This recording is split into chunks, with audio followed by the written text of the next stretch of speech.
My name is Inder Kumar Rana. I am professor in the Department of Mathematics, IIT Bombay. I will be taking you through this course on measure and integration. This is a course which is normally taught at master's level, MSc in mathematics, and sometimes in departments other like physics, electrical engineering also. So, let us go through the basic objectives of this course. This course, as I said, is called measure and integration. This also goes by various names such as real analysis, advanced real analysis, and so on. The aim of this course, the objectives that we will be covering in this course are as follows. So, the aim is to generalize the concept of length, area, volume, etc., to abstract spaces, and that leads to the notion of Lebesgue measure on Euclidean spaces and general concept of measures on general spaces. And then also we will extend the notion of integration, which is normally done in UG levels called Riemann integration, to more general settings, and that leads to the notion of Lebesgue integral and other notions of abstract integration. So, these are the basic sort of outline of the course that we are going to follow. We will be following the textbook, An Introduction to Measure and Integration, written by me. This is published jointly by Graduate Texts in Mathematics by American Mathematical Society, and an Indian edition of this is available through Narosa Publishers in New Delhi. So, why Lebesgue integration is needed and why what is the need for extending the notion of Riemann integration. There are some problems, drawbacks of Riemann integration, and to study about them you should look at chapter 1 of the textbook that I have mentioned. We will not have time to go through these drawbacks of Riemann integration and how efforts which were made to remove these drawbacks led to the development of Lebesgue measure, Lebesgue integration, and so on. So, for this we refer chapter 1 of the book. Historically, this was developed by the French mathematician Henri Lebesgue, who published as a part of his PhD thesis in 1902 integral longueur I, and then this was developed further into the abstract spaces by various mathematicians in 19th and 20th century, some of them being Emile Borel, Carathéodory, Radon, and Fréchet, among others. So, we will assume to start with, there are some prerequisites for this course which we shall assume, and we will hope that you have gone through an elementary course in first course in real analysis, and you are familiar with the properties of the real line. For example, what is real line, what are called open intervals, closed intervals, what is the topology on the real line, what are called the compact subsets of the real line. So, a basic course on real analysis is going to be assumed throughout this course. So, if you have difficulty in this, I would suggest look up some elementary book on first course on real analysis and go through these topics, so that you are not left behind and you are able to understand whatever things we are going to discuss, concepts we are going to discuss. There is one the basic space, of course, is the real line, but there is a notion of what is called extended real numbers, which we are going to use in our course. And since this is not normally discussed in most of the textbooks or in courses in real analysis, we will go through some of these concepts on extended real numbers. So, first of all, what is this set of extended real numbers? The set of extended real numbers denoted by R star is the set of real numbers to which we adjoin two new symbols. One is called plus infinity and the other is called minus infinity. Now, once we adjoin these two new symbols to the set R, we get the extended set are denoted by R star. Now, as you all know, the set of real numbers has got algebraic operations of addition, multiplication, there is an order on it.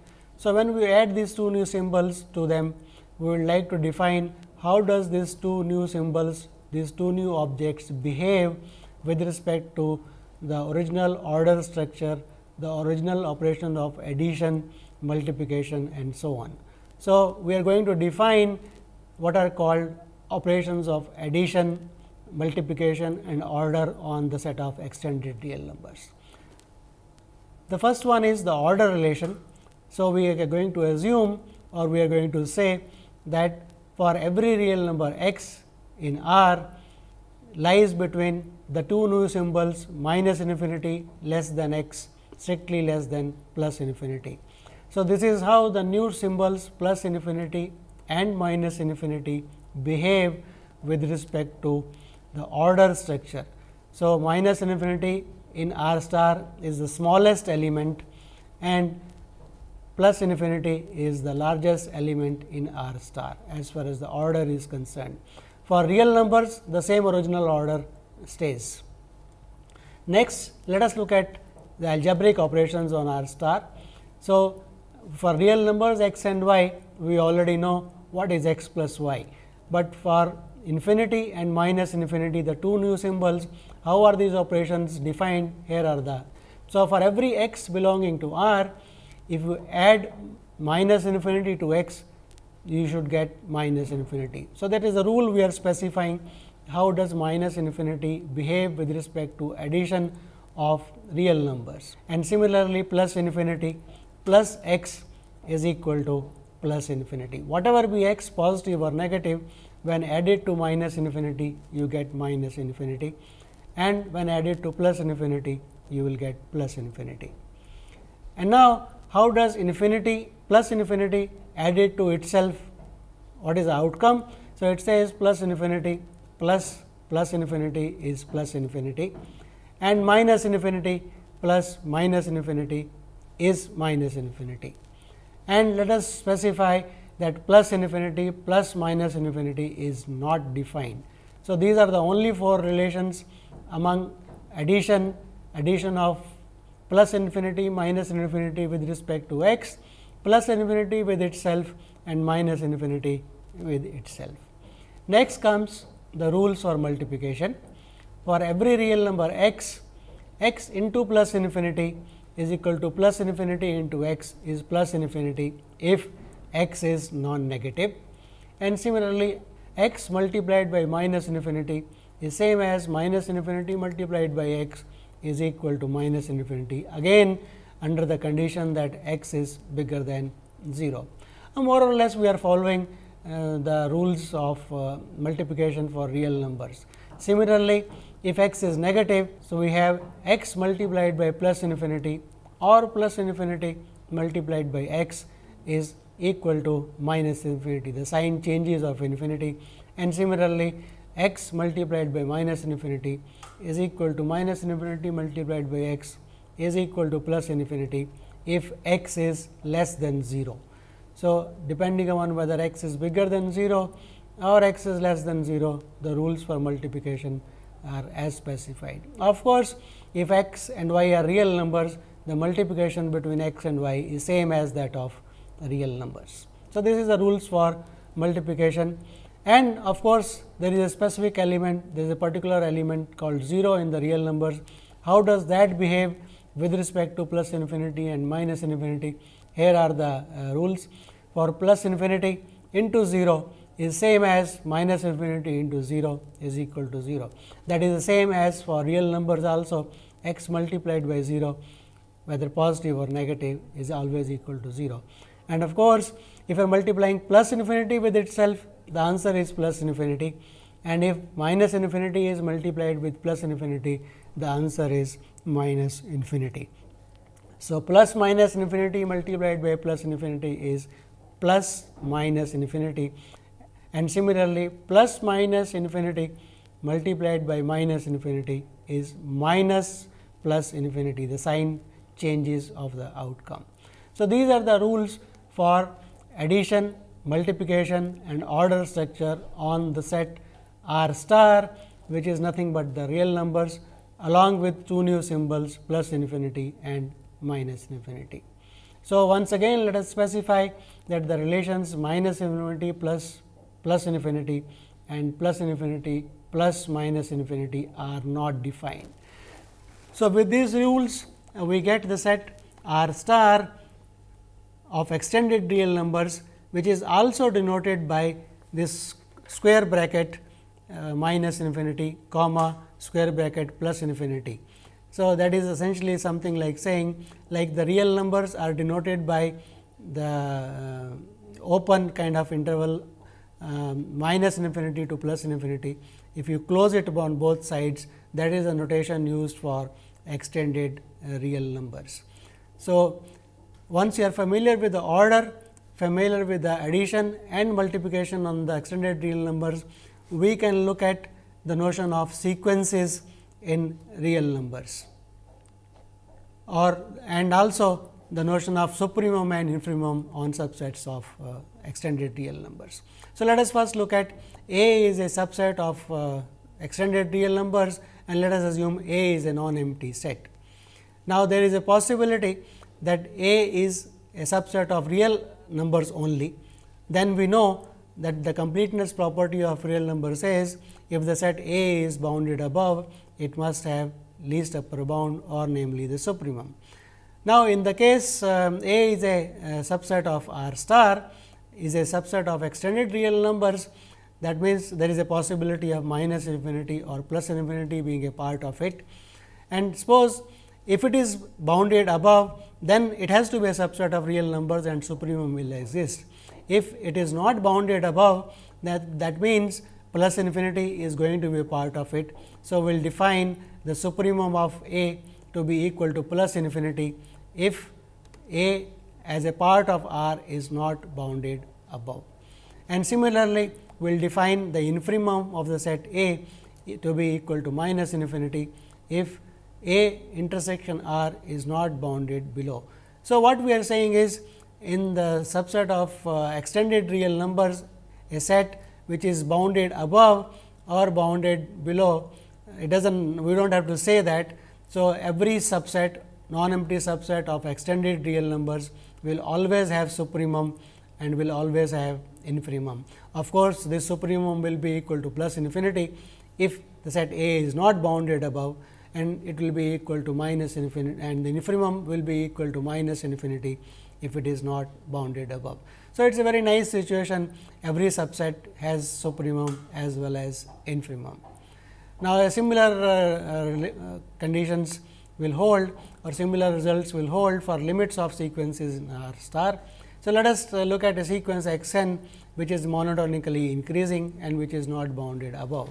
If you recall, as a subset, as a sequence in real numbers, if a sequence is monotonically increasing and is bounded above, then it must be convergent.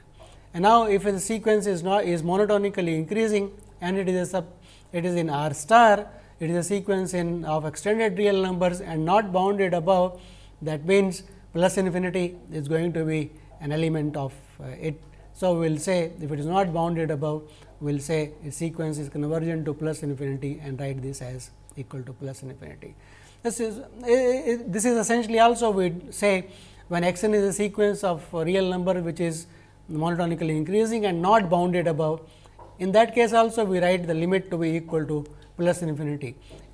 So, for a sequence of real numbers, it is only a symbolic way of saying that a monotonically increasing sequence not bounded above converges to plus infinity. But as a sequence in R star, it converges to an element of R star, namely plus infinity.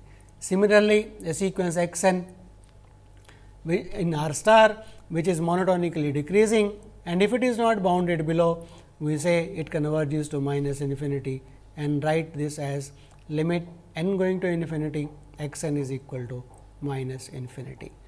So, this is how we will analyze sequences in R star which are monotonically increasing or monotonically decreasing. Similar concepts can be developed for series in R.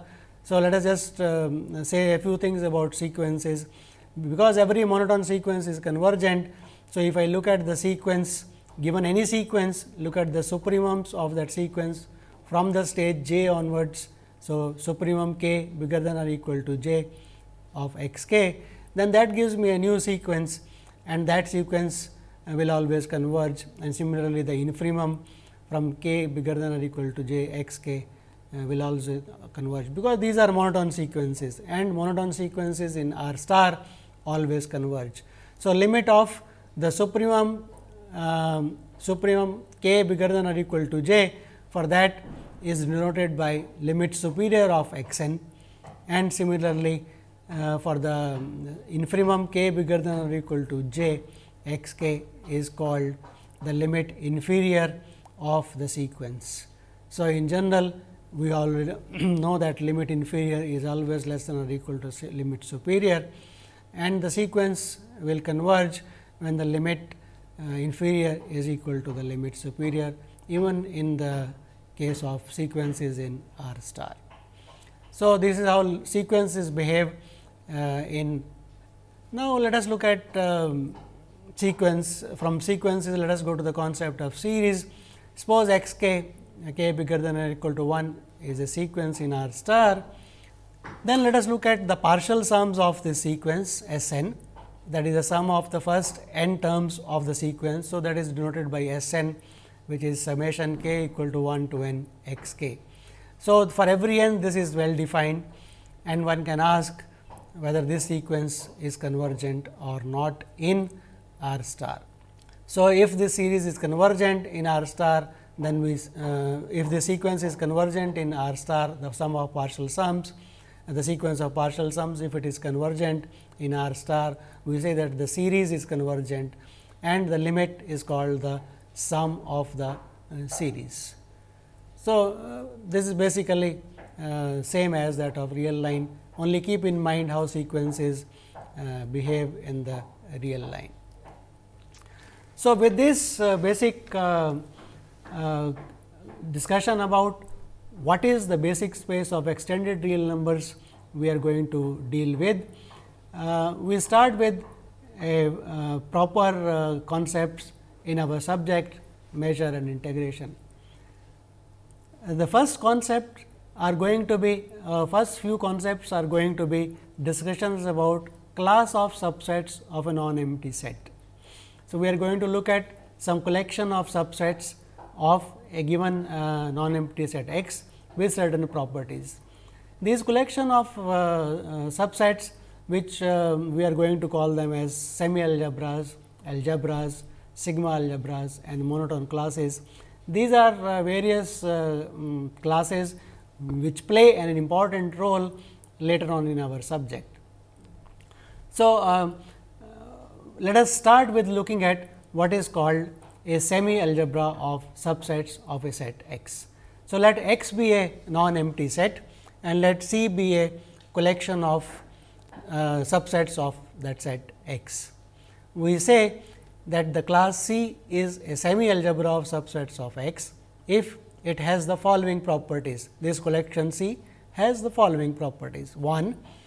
The empty set and the whole space are members of this class X. So, the first property desired of C is that the empty set and the whole space X are members of this class.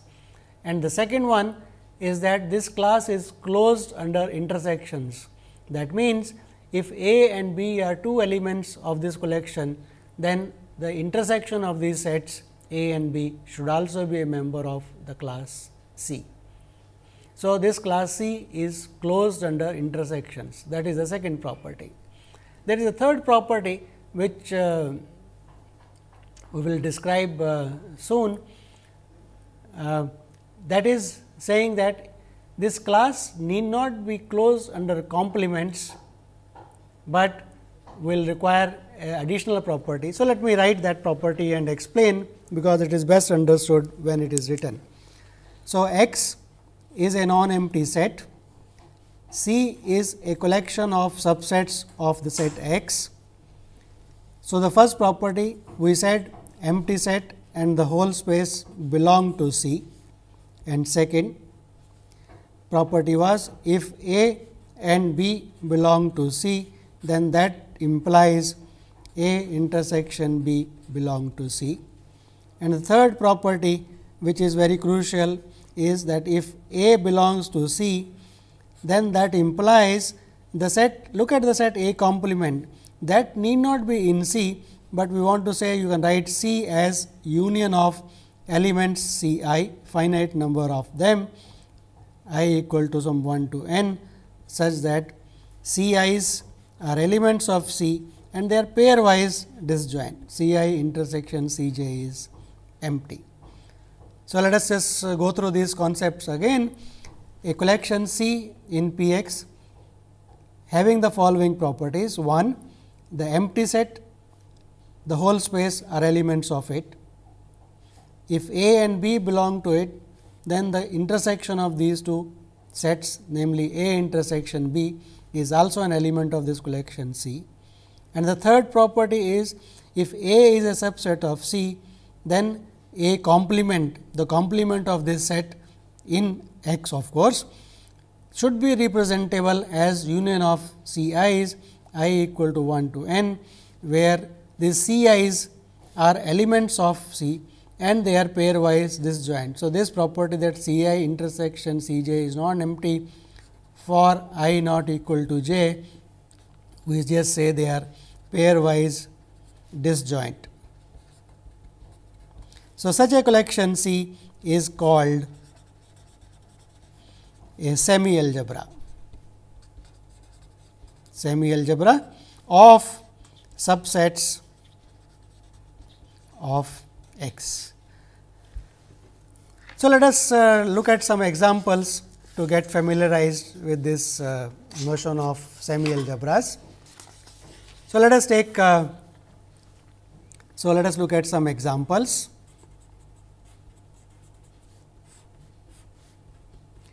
So, let us take X any non-empty set.